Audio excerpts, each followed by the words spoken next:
Hey everybody, Steve at Benford Guitars here. I'm getting ready to dye this body that I made with some Angelus leather dye, turquoise. So this is just going to be a single color dye job. A lot of times I'll do the multicolored dye job where you dye it a darker color to kind of soak down into this quilted maple and then sand it back and then maybe dye it with a different color. This is just going to be a single stage color today. So what we've got here is, this is one of my single cut bodies. It's a thin line, so it's semi-hollow all up and through here. And obviously single hum, hardtail. And so quilted maple top, mahogany body. So, and I'm just doing the top today. So one of the challenges of this body is I have these bevels that run all the way around. And what I need to do is I need to stop before I go through the mahogany. And that's not going to be too difficult because I usually put a contrast layer of black veneer in between there to kind of set the top off. So that's going to act as a barrier for me today, which is great. Still got to be careful.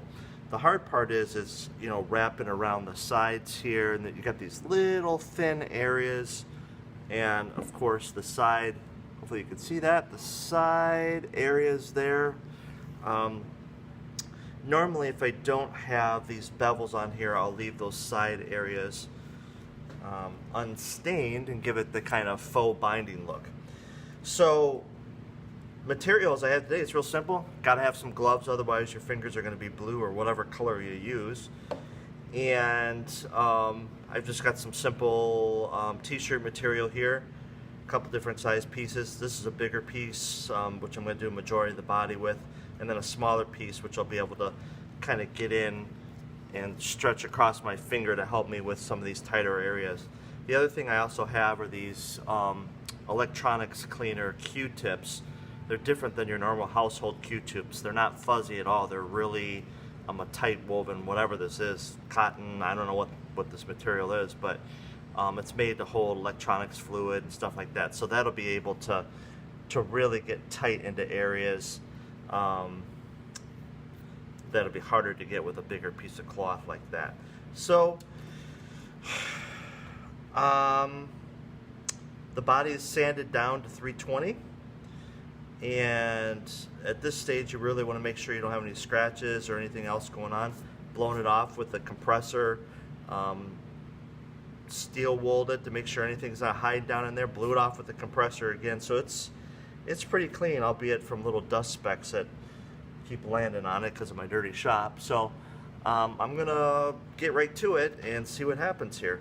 But Angelus leather dyes, this is for me the way to go dyeing guitar tops. It's vibrant, you don't have to mix it. It raises the grain a little bit, but not a whole ton, and you get really great consistent results without too much effort. So I'm going to shut up and see if we can get some color on this thing. I think I might start out with my smaller one first. Nah, I changed my mind. I'm going back to the big one. Now these leather dyes, they actually come with a little metal rod with kind of a cotton swabby thing this is shoe dye leather, so to put on your shoes, and those are great because they hold a ton of material and they release 99% of the material out of there. These are a little bit harder to deal with because they maintain a lot of material and you got to keep putting dye back on it. But with how careful I have to be and those other things, sometimes they have a tendency to splatter. I can't afford to like get any dye on here, so otherwise I'm in for a lot more work, which I don't want. So I'll just dump it, I plug the hole, stick my finger in there, get some dye on here, and away we go. Circular motions. And I try to start in like one area and kind of work my way around it. So I've seen some people like do it blotchy like that, and it just doesn't work for me. But anyway, here we go.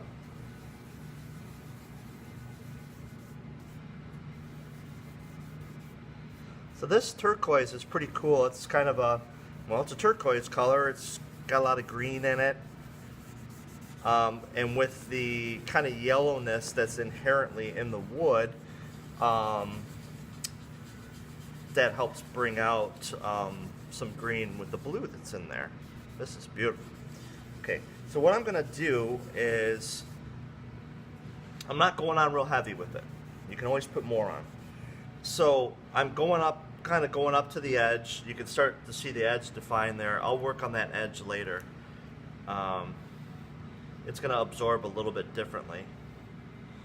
But, so now I put in a ton, and as I got to here, the rag kind of, excuse me, ran out of dye. So what I'm going to do is I'm going to start in a different area and kind of work my way back, and that'll feather that in.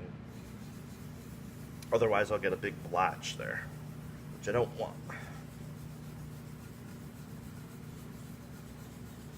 So I hit that other area that I just did, and now I'm just kind of going through it.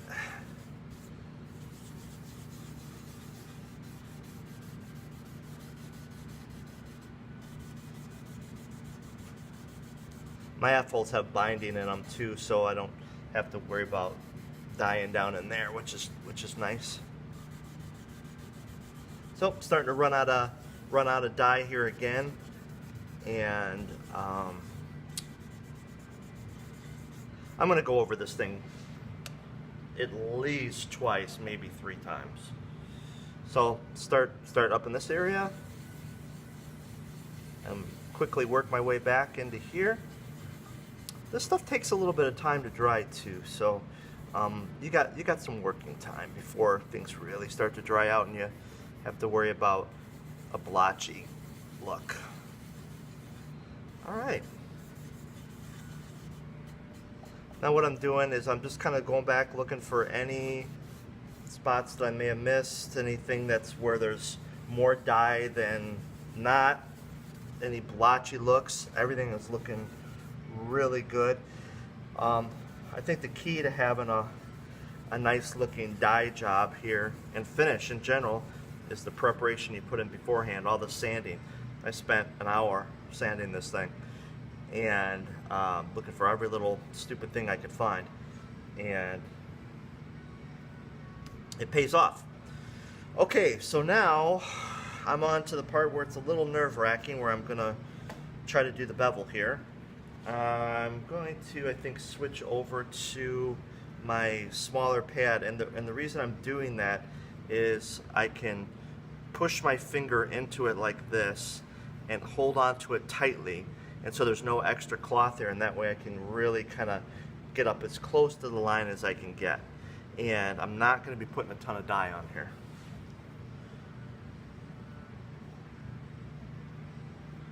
Not a lot at all.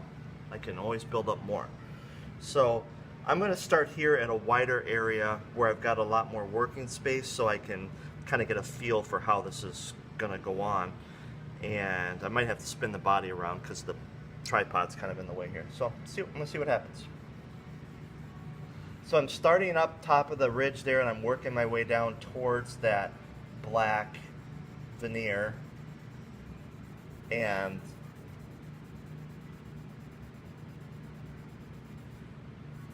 being very careful.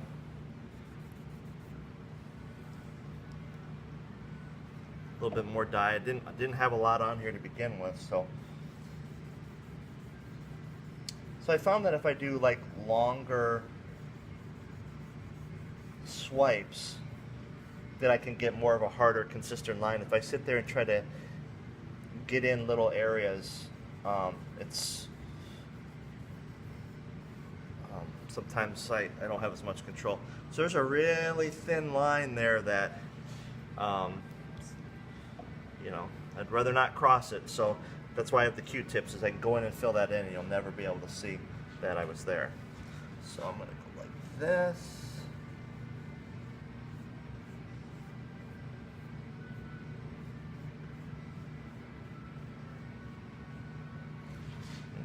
Got really close that time. Went right on the black, right up to the edge of the mahogany. Almost went over. It's okay. Never see that. So I've got some light areas. I'd rather just back off and go at them with the Q-tip than try to rush through it with the rag.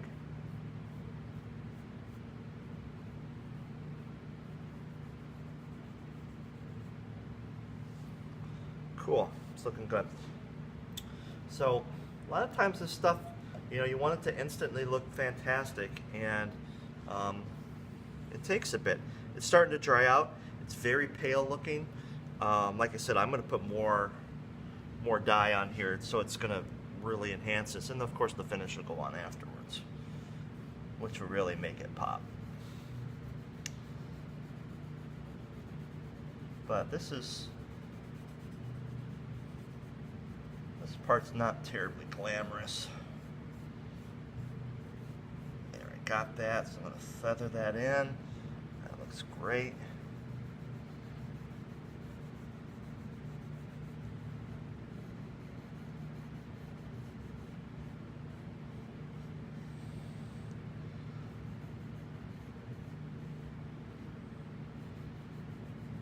Okay, oh, got real close there. I may have went over a little bit. I'll have to check that out later. Okay, so I'm going to do the little scoop here.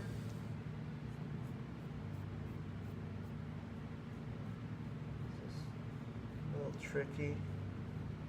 And I'm running out of dye here, but that's okay because I'd rather have just a little, like I said, a little bit on there and then go back and do more than have it be too much and start running or something like that. Just doing the edge a little bit. Yeah, these side bindings, I'm going to have to hit them with the Q-tip because this is not. Yeah, that's going to be really tough to get. I'm going to get a little bit of it though.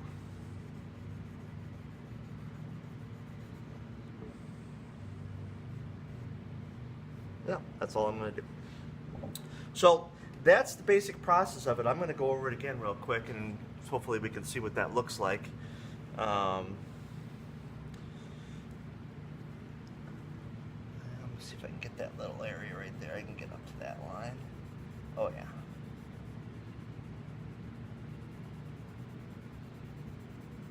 And like I said, I don't have a ton of finish on here, so I'm not worried about it being blotchy right here. I'm going over and over and over it, and it's working it down in there beautifully. I like it. I like it a lot. Cool. Let's switch back to the big rag and hit the top again, and that way that'll be soaking in, and away we go.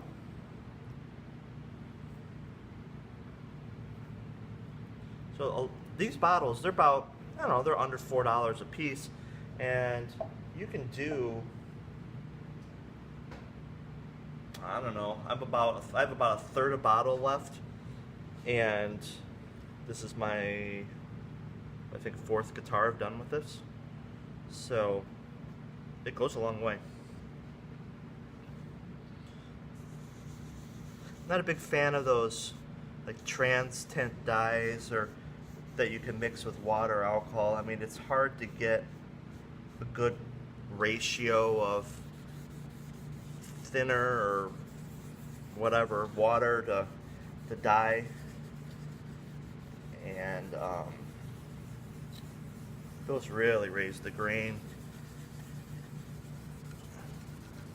And so then if you make some, like a batch that you like, and then maybe you run out and you gotta make more, then you gotta try to remember what your ratio was. You gotta keep track of that stuff. I don't know. I don't have time for that. I'd rather just pull it out of the bottle and have it be perfect, and away we go. And like I said, if you're using water with that trans tint stuff, it really raises the grain, and so then you got to go back and you got to do more sanding, and I've done enough sanding for this to last me a lifetime. That's looking pretty good. Like I said, all these dark flame areas, quilt areas, this is actually a quilt top, not a flame top, but the more figured areas, those are really gonna pop. So the more coats you put on, the more that's just gonna keep absorbing, and the more contrast you're gonna get. I I could even go back and sand this off and then hit it again, and away we go. So that's that process. I'm going to go off camera and finish up all of this stuff, and then what we'll end up doing is bring it back and kind of show you what it looks like when it's all finished. Okay, so here I am. I did another coat, so I got 3 coats total on this. I only did 1 coat around the edges here because I ran into a couple issues that I guess I don't mind pointing out, because it's something that you need to look for. As diligent as I was, and as much as I thought I had this thing sanded perfectly, I missed a couple spots. So, and they became completely obvious once some dye hit them, and so there are areas I need to fix. Fortunately, they're both on the bevels and not on the top, so that's going to be easy to repair. But so before I went back and just really tried to make this the same color as that, and then try to sand it, it'd be easier to try to sand out these scratches and then feather this all in, as opposed to having it be, if I had to dye this really thick and then sand it back, I'd have to sand everything, like, which we don't want to do. So I'll see if I can get in here and see if you can see these scratches. Hopefully it'll focus. Where are they in the camera? So right above my finger there. I don't know if you can even really see them, but there's 3 scratches that go just like that, and they're really obvious here. So the other area that I had them in was right in here.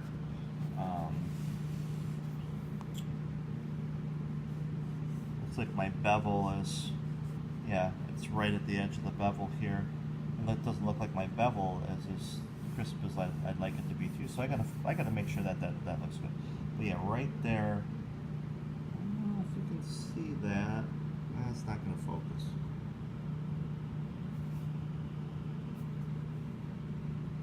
Anyway, I think you can kind of see it there, and a little bit down through there. It's not bad, but it does need to be fixed. You can't leave it like that. So the other thing I forgot to mention is the neck has a matching headstock overlay. So I went ahead and did that as well, and it only got 2 coats, mainly because the veneer that's on there is half as thick as the one that's on the top, so it's not going to absorb as much, and so it only took 2 coats to match the 3. So that was kind of good. So if I put another coat on this top, which I probably will, I'll probably put another one on here just to kind of make them even. But even if they were off a little bit, and this is made out of the same piece of wood that this is, so they're color-wise they're going to match, and that's always an important thing to do. Is try to make your headstock veneer out of the same top wood, so that you're consistent. But even if they weren't and they were pretty close, they're so far away from each other that you won't, side by side, you'd maybe notice, but that far apart you won't. So this neck's kind of cool. It's mahogany neck. See if I can back it off a little bit. Ebony fretboard. I did offset abalone inlays. So this greenish turquoise color is going to tie from the body up there. So I did them offset here. They're 5 millimeters in from the fret slot and 5 millimeters in from the edge. So they'll be tucked in this corner up here. Then I did this kind of 2 millimeter to 5 millimeter to 4 millimeter, 5 millimeter, 2 millimeter kind of swooping dots, and then these are 4 millimeter dots, these side ones. Then it continues 4 millimeters up the high end side there. And of course I have the 2 millimeter abalone side dots as well. So after I get the finishing done on there, obviously got to fret this thing and start putting it together. But I will bring you back when the whole thing is finished. This figure is really nice. And this is without any finish on it. It's just going to get wild.